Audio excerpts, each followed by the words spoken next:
আমি একটা কথা বলি, আজকে শুনে নিন। আমি 8 বছর ছাত্র পরিষদের সভাপতি ছিলাম সর্ববৃহৎ ছাত্র সংগঠনে।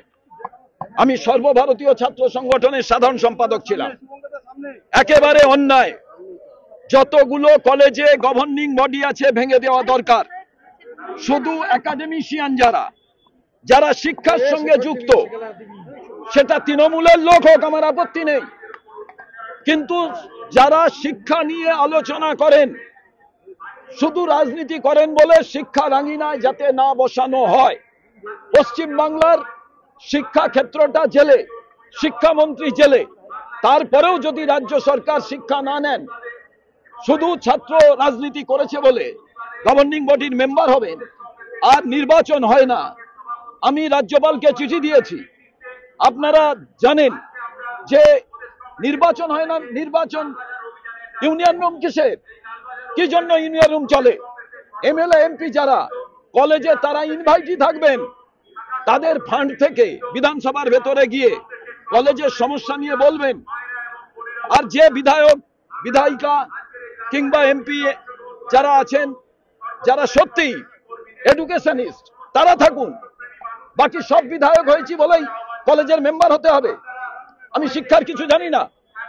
এই ঘটনা যাতে না ঘটে, এই দাবিও আমরা আজকের এই মিছিল থেকে আমাদের মূল বিষয়বস্তু হচ্ছে, পুলিশ তুমি কাজ করো, বাংলার মানুষকে রক্ষা করো। সেই দায়িত্বটা অশোক স্তম্ভ নিয়ে যদি না কেউ করে, ওনারা তো যোগ্যতায় চাকরি পেয়েছেন, কোন তৃণমূলের নেতাকে ধরে তো চাকরি পাননি, তাহলে এই কাজটা হচ্ছে কেন? এটাই আমাদের অভিযোগ। আপনাকে আজ বলি, ইডি সিবিআই কে দিয়ে কেন্দ্রীয় সরকার পারলো না, 370 তুলে দিল, 35A তুলে দিল, রাম মন্দির বানালো, তালাক নিয়ে ঘটনা ঘটলো।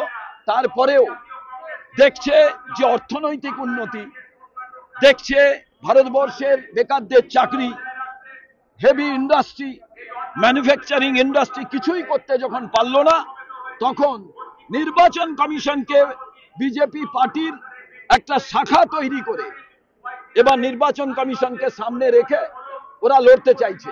রাহুল গান্ধী আমাদের নেতা বলেছেন যে যতই তুমি চেষ্টা করো না কেন, আইনের বাইরে কেউ নয়। আজও লালবাজার যাচ্ছি, আমাদের একটাই প্রশ্ন, ভারতবর্ষের সংবিধান মেনে যে পুলিশ কমিশনার আপনি কি কাজ করছেন, সেরকম নির্বাচন কমিশনার আপনি সংবিধান মেনে কি কাজ করছেন? ওই মোটা বইটাই আমাদের কাছে সব থেকে গুরুত্বপূর্ণ। ওই বইটা নিয়েই আমাদের লড়াই, অন্য কিছু নিয়ে নয়।